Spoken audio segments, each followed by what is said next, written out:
हमारे जीवन की ज़्यादातर समस्याएं बाहर की दुनिया से नहीं आती, बल्कि हमारे भीतर से ही आती है। हमारे दिमाग में चल रहे कॉन्फ्लिक्ट से ही आती है। और कई बार ये कॉन्फ्लिक्ट इतना बढ़ जाता है कि हम खुद पर फोकस करना ही भूल जाते हैं और हमारे गोल्स के साथ साथ हमारा जीवन भी बिल्कुल उथल पुथल हो जाता है। और आज के इस डिस्ट्रैक्टेड वर्ल्ड में इसका केवल एक ही सॉल्यूशन है, दी मॉन्क मोड। और आज मैं इस वीडियो में आपको मॉन्क मोड के बारे में कि मॉन्क मोड होता क्या है और इसे अचीव करने के स्टेप बाय स्टेप्स प्रोसेस बताने वाला हूँ। और ये सब बेस्ड है मेरे एक्सपीरियंस पर और मेरे रिसर्च पर। तो जहाँ तक मैंने इसे समझा है कि मॉन्क मोड का अर्थ है कि एक मॉन्क की तरह अवेयर होकर अपनी पूरी ऊर्जा को किसी एक गोल की तरफ अलाइन करके जीने की जीवन पद्धति को ही मॉन्क मोड कहते हैं। और इसे अचीव करने के लिए बेसिकली 5 मोस्ट इम्पोर्टेंट पिलर्स होते हैं, जिसमें सबसे पहला है अवेयरनेस। बिना अवेयरनेस के, बिना सेल्फ रियलाइजेशन के आप मॉन्क मोड के बारे में सोच ही नहीं सकते। अगर कोई व्यक्ति बिना अवेयरनेस के मॉन्क मोड में जाता भी है तो वो तुरंत ही बर्न आउट हो जाएगा और वो उसे ज़्यादा देर तक सस्टेन भी नहीं कर पाएगा। प्रोडक्टिविटी तो भूल ही जाइए। तो अवेयरनेस क्या होती है? अवेयरनेस का मतलब है सेल्फ रियलाइजेशन, खुद के बारे में सेल्फ अवेयर होना कि आपके अंदर क्या क्या खामियां हैं, क्या क्या खूबियां हैं और वो क्या चीज़ें हैं जो आपको पीछे धकेल रही है, जो आपको आगे बढ़ने से रोक रही है। और खुद का एक ट्रू आइडेंटिटी को पहचानना। आपका ट्रू आइडेंटिटी क्या है?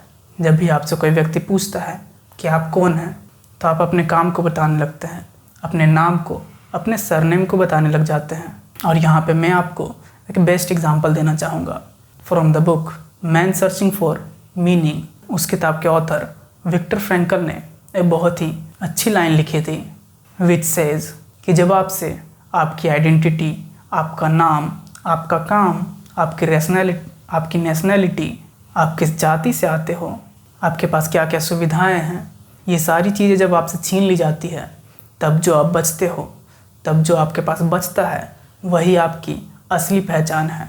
अब ज़रा इससे रिलेटेड अपने बारे में डीप थिंक ज़रूर करना। खुद के बारे में अवेयर होने के बाद ही आपको मॉन्क मोड की ज़रूरत का एहसास होगा और यहीं से आप शुरुआत करोगे खुद के दिमाग को और खुद के एनर्जी को अलाइन करने का फॉर अ ग्रेट गोल, जो कि आपके जीवन के लिए कुछ भी हो सकता है। और जब आप इसे और इसके लिए एक मोस्ट इम्पॉर्टेंट पिलर है डिस्कम्फर्ट। आपको डिस्कम्फर्ट झेलना आना चाहिए। डिस्कम्फर्ट झेले बिना मॉन्क मोड अचीव किया ही नहीं जा सकता। और इसी दौरान आपको मल्टीपल टाइम सेल्फ रिफ्लेक्शन भी करना होगा। और ये सब कुछ करते हुए जब आप कंटिन्यूसली एक्शन लेते रहोगे, देन आप इस मॉन्क मोड साइकिल को कंप्लीट कर पाओगे और आप उस जीवन पद्धति में एंटर करोगे जिसे मॉन्क मोड कहते हैं। अब बात करते हैं इसे अचीव करने के 4 सिंपल स्टेप्स के बारे में। तो इसमें सबसे पहला स्टेप है to set a major goal. अपने लिए एक बड़ा और महत्वपूर्ण लक्ष्य निर्धारित करो। ये लक्ष्य आपके लिए कुछ भी हो सकता है। उसे छोटे छोटे गोल्स में डिवाइड करो और उस छोटे छोटे गोल्स को भी, फॉर एग्जांपल ये मेजर गोल आपके लिए आज से 3 साल या 5 साल बाद का हो सकता है। ये सब गोल आज से 1 साल बाद का हो सकता है। और ये मिनी सब गोल्स आज से 1 महीने या 1 हफ्ते बाद का हो सकता है। और फिर इन सब मिनी सब गोल से रिलेटेड एक एक्शन प्लान तैयार करो। इससे आपके माइंड में क्लैरिटी आएगी कि मुझे मेरे उस बड़े से गोल के लिए आज कौन कौन से स्टेप्स उठाने होंगे। ये एक्चुअली में आपके लिए मोस्ट इम्पॉर्टेंट इसलिए भी साबित हो सकता है क्योंकि आपके अंदर कहीं ना कहीं ये भावना रहेगी कि मैं आज जो कर रहा हूँ वो कहीं ना कहीं इस बड़े गोल के लिए बहुत आवश्यक है। और इन दोनों के लिए अपने आप को एक टाइम ड्यूरेशन अलॉट करना भी उतना ही ज़रूरी है, ताकि आप खुद के प्रोग्रेस को ट्रैक करते रहो। और जब आप इन तीनों स्टेप्स को अच्छे से कंप्लीट कर लोगे, तब मॉन्क मोड स्टार्ट करने के लिए सबसे मोस्ट इम्पॉर्टेंट टास्क होगा to kill your all the distractions. आपको अपने सारे डिस्ट्रैक्शन को किल करना आना ही चाहिए, चाहे वो जो भी हो। आप इसके लिए एक सॉल्यूशन ये देख सकते हो कि आप शुरुआत में अपने डिस्ट्रैक्शन को लिमिटेड करो एंड स्टेप बाय स्टेप धीरे धीरे उसे कम्प्लीटली एलिमिनेट कर दो। एंड यहाँ पे डिस्कम्फर्ट ज़रूर आएगा एंड इसे झेलना आपके लिए इसका बेस बनेगा।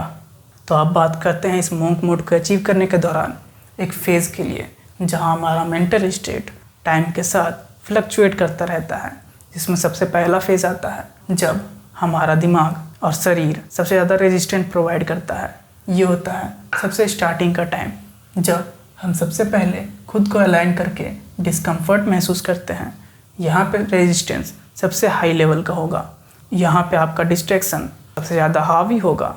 अगर आपने इस फेज़ को जीत लिया, तब आएगा एक स्टेगनेंट फेज़, जहाँ पे आप कहीं ना कहीं एक लेवल की प्रोडक्टिविटी अचीव कर लोगे। और इस स्टेगनेंट पार्ट के बाद आपका मेंटल स्टेट फिर से अपने लिमिट पर पहुँचेगा, और यहाँ पे हो सकता है आप गिव अप भी कर दो। यहीं पे मोस्ट ऑफ द लोग गिव अप कर देते हैं, और यहाँ पे एक नेचुरल तौर पर डाउनफॉल आएगा, जिसे आने दो, ये बिल्कुल नेचुरल है। Just go with the flow. बस आपको ध्यान रखना है कि ये ग्राफ पूरा जीरो ना हो जाए। आपको खुद का रिफ्लेक्शन देखते रहना है, यही आपके लिए मोटिवेशन बनेगा फॉर योर मेजर गोल। और जब आप इस स्टेज को अच्छे से क्रॉस कर लेते हो, तो आप उस फ्लो स्टेट को अचीव कर लोगे और उस जीवन पद्धति में एंटर कर लोगे जिसे कहते हैं मोंक मोड।